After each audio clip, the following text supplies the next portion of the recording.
Hello everyone, and welcome to the Transitioning into Placement webinar. My name is Lacey Fontaine, and I'm a Career Services Advisor at George Brown's Casa Loma campus. This webinar was created jointly between Accessible Learning Services and Career Services, and will cover what you should consider when starting your placement and tips on how to get the most out of your work term experience. If you would like to review specific topics covered in this workshop again, there are also shorter video segments available for reference. If you've not already completed our other webinars, I'd like to clarify a few terms before we begin. For the purposes of this workshop, when I say work term and work placement, this also includes co-ops, internships and externships, clinical placements, and so on. Additionally, job titles for the George Brown College staff and faculty supporting you in your work term can vary depending on your program. They may be called a co-op officer, clinical placement coordinator, field development officer, or something similar. For the purposes of this workshop, I'll be using placement coordinator when referring to the person you go to for work term information and support. And finally, upon request, these presentation materials can be made available in alternative formats. Agenda. On today's agenda, we'll start with an overview of transitioning from classroom to the workplace, followed by responsibilities during placement and identifying those unwritten workplace rules. Then, we'll explore how attitudes, skills, and our interactions with others can affect placement success, followed by accommodation strategies and getting performance feedback to ensure you're on the right track. Transition overview. What does it mean to transition into placement? Transitioning means to move or change from one position or stage to another. For example, the transition from adolescence to adulthood, or for the purposes of this video, students in transition from the classroom setting to the workplace setting or placement. Some students find this transition new and exciting, a refreshing change from their everyday school schedule. For many others, it may be more stressful than enjoyable. Who likes change, right? If you're a student with a disability who may require accommodations or extra considerations for your placement, you may be feeling a little anxious. The goal of this webinar is to help you work through those concerns and feel more confident about the transition and ease into your new placement smoothly. On-campus support. If you have placement accommodations or will be requesting them when you start, here are some great resources to use before your first day of placement. Consult with field placement staff about expectations, and if they have any insights or advice on how previous placement students set themselves up for success when they started. Meet with your accessibility consultant before you start to review the accommodation plan or strategy you might have already created or will be requesting once you start. Remember that accommodations must be reasonable. This is a term often used in industry. This means that accommodations will only be implemented to remove a barrier preventing a person with a disability from performing certain required tasks. Personal preferences like placement location are not considered reasonable accommodations. If you'd like to discuss strategies for transitioning yourself into the new team during your first few weeks, meet with a career advisor who can provide tips and help you practice before your placement begins. Starting your placement. Responsibilities during placement. Based on what you've learned in class, from your placement coordinator, and during your interview, if your placement had an interview component, you'll likely have a pretty good idea of what your work will involve. However, some organizations can do things a bit differently from what you might expect. So be prepared to adjust some of your work tasks to align with the employer's needs. If this is the case, don't contradict the employer. Try to learn and understand how and why they do things a certain way. If accommodations are needed to remove barriers, this might be the opportunity to address specific concerns and offer solutions. We'll discuss a bit more on accommodations later in the webinar. Most students will also be taking a simultaneous field course to their placement. To pass the program, you need to be successful in this course. Make sure to keep yourself organized and review the course outline to pre-plan for any assignment deadlines.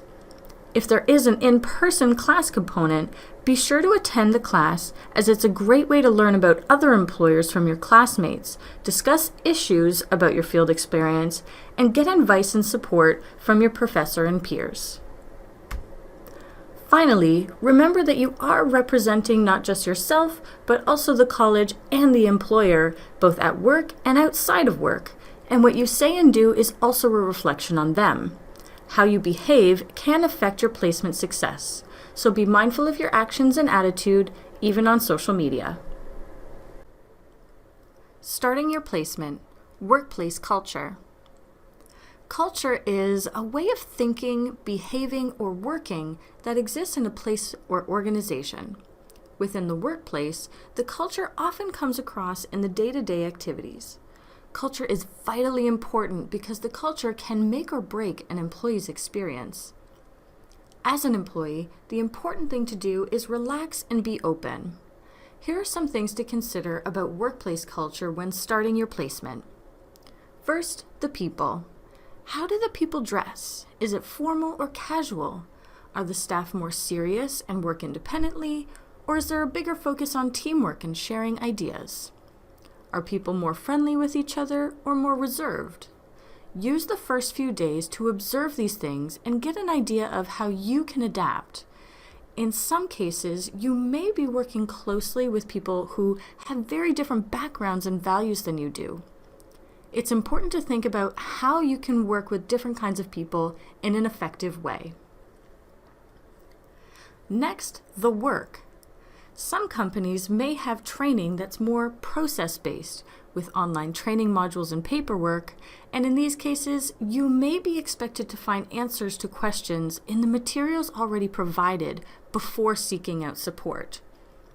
In other cases, the training may be almost entirely job shadowing and mentorship with someone readily available to take you through tasks step by step. If you have a disability that impacts how you learn, the way you are trained on certain tasks may require additional support, so be sure to communicate this and let the employer know what works for you. Make suggestions on how you can learn new tasks effectively and safely. And finally, the company. Most companies have a mission statement or policy about what they do and how they support their customers or clients. This statement can say a lot about their workplace culture. It's best to have already done research on this during the application or placement stage to determine if the placement is a good fit for you. If you don't agree with the company's mission, this will be a bad fit for you and nobody really wins. If you haven't had the opportunity to do this, perhaps because your placement was chosen for you, be sure to familiarize yourself with this before your first day to better understand the company's priorities and goals when carrying out your placement tasks. The basics of placement success. Attitude. Possess a positive learning attitude. The most important point to remember is you'll only get as much out of your placement as you're willing to put into it. So it's up to you to make every effort to learn and apply your skills in a positive manner, even when you're having a bad day. Be proactive about learning what is expected of you and the company rules and processes you need to follow. Remember that in placement, you are still a student, so use this opportunity to ask questions about your performance and be open to constructive feedback. Sometimes being asked to change or adjust something can make us feel defensive, but keep in mind that constructive feedback is meant to help you improve. So be sure to apply the suggestions you receive and follow up if you need more guidance or clarity. If someone should ask about your disability and you feel comfortable sharing, try to make it a teachable moment and be patient. If you're not comfortable responding or don't think it's appropriate, try to redirect the conversation. For example, you might say, "Oh, you noticed that. Yes, I do things a little differently, but it still gets the job done." Show initiative. On occasion, there may be times in your day that aren't very busy and it seems like there's nothing to do. This is your chance to show you're a self-starter. Find something to do like reading manuals, checking a duties list, reviewing the website, or talking to a coworker or supervisor about a work task. This helps to create a positive impression of your work ethic to the placement supervisor. When in doubt, offer to do those small, everyday tasks that are sometimes forgotten or ignored when we get busy. Another way to show initiative is by using your creativity and problem-solving skills. If you've noticed something that could be improved or have an idea for a new project, meet with your supervisor about it. There may be an opportunity for you to add it to your placement activities. Hard skills. In the work world, employers are looking for candidates who have a balance of hard and soft skills. In this section, we'll break these skills down and suggest tips to keep in mind. Hard skills are the technical skills you use to perform job-specific tasks. Your placement is the perfect opportunity to practice what you've learned in the classroom with the support of a professional working in the field. Let the employer know the tasks and skills you'd most like to improve on during your work term and work with them to find those opportunities. If having a disability means that some hard skills are difficult or unsafe to complete without support, you will have hopefully met with your accessibility consultant well before your placement starts to find the right accommodations or strategies. For example, if you have a specific way of learning, perhaps you will have already practiced disclosing this to the placement supervisor and ask if someone can demonstrate a new skill or write down instructions instead of just explaining what to do. Soft skills. Sometimes called transferable skills or professional skills, soft skills are related to who you are as a person and how you interact with others. Employers value soft skills because they're an important part of maintaining positive workplace culture, productive team dynamics, and when dealing with customers or patients. Some examples of soft skills are leadership, time management, motivation, good communication, and organization.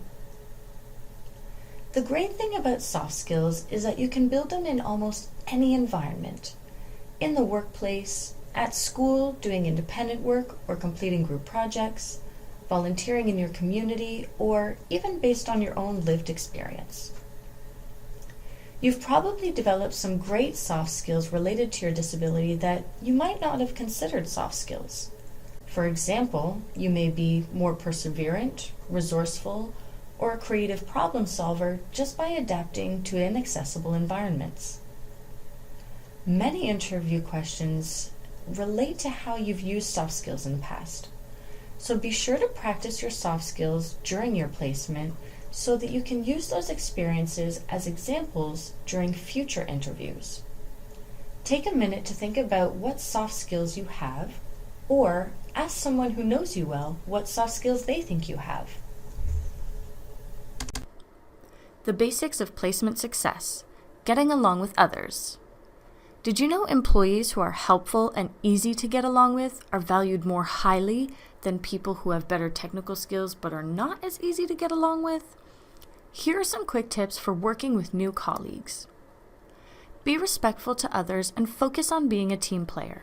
In some cases, you may be asked to do a task relevant to your placement that doesn't seem very exciting, but you are likely being asked because it's important and needs to get done.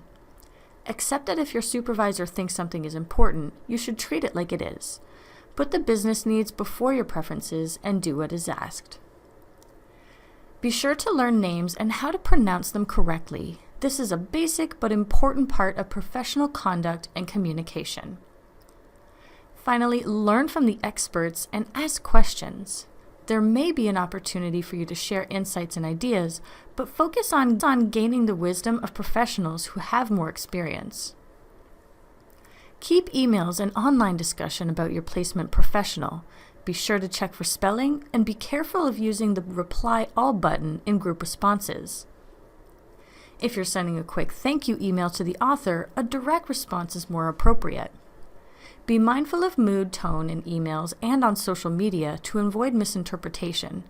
Information can be processed very differently when tone, facial expressions, and body language are not available to help a person interpret your meaning.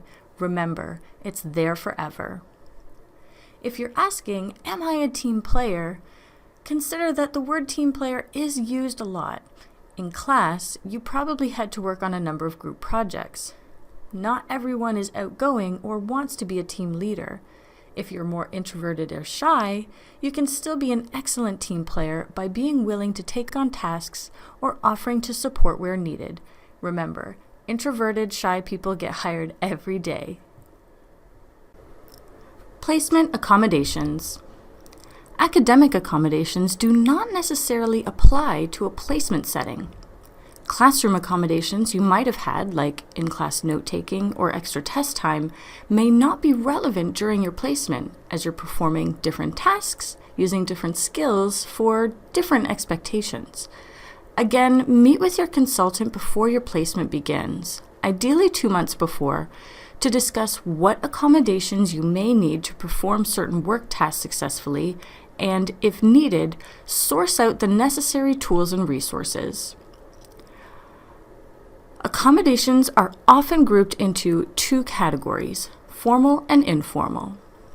Formal accommodations are documented adjustments to certain work tasks and may require new tools or resources to be provided.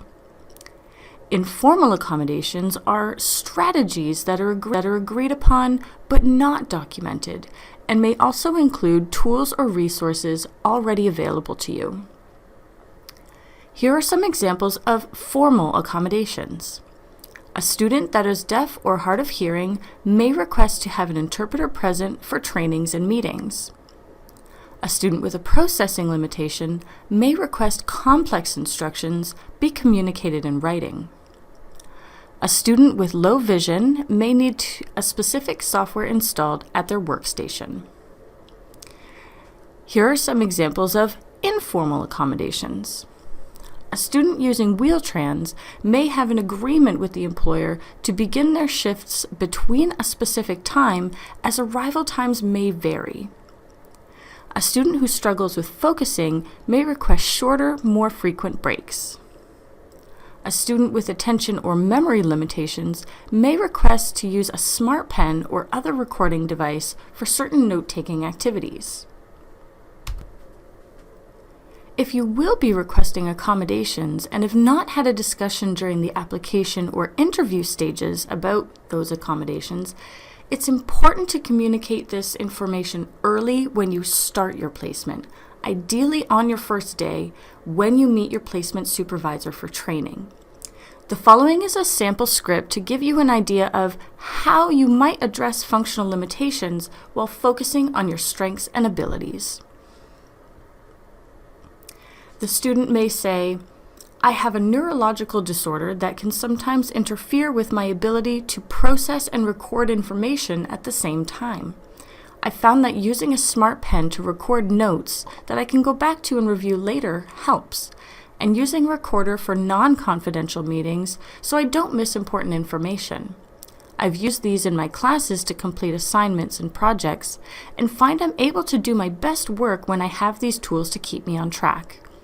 Having these supports during my placement will allow me to excel in this role as well. Then the employer may say, okay, or we've done that before, or we can work with you on that, or they may also have follow-up questions. Getting feedback. Placement is a learning experience, so feedback helps us to improve. Most feedback will likely come from your placement supervisor, as this is often how you're evaluated, but you might also get casual feedback from coworkers throughout the work term. You might even consider asking your placement colleagues for information or suggested training that can help you further develop as someone just starting out. Be sure to also self-reflect at the end of each day and take notes on what you think you did well and what you might like to work on. If you did have placement accommodations, take the time to review what did and did not work for you. Maybe a formal accommodation can become an informal strategy, or vice versa. The more you learn and reflect on about yourself now, the more prepared you will feel to promote and advocate for yourself in the future. At the end of the placement, take the time to thank the people that you worked with for their guidance and any advice they shared with you. These new colleagues may become future references or leads to future job opportunities, so be sure to let them know how much you valued their support. Remember, this is just the start of what will hopefully become a long and rewarding career for you, so it's important to develop a healthy and interactive network of contacts and mentors. That's all for this video on placement transition planning. If you still have questions, connect with your placement coordinator, accessibility consultant, or career advisor.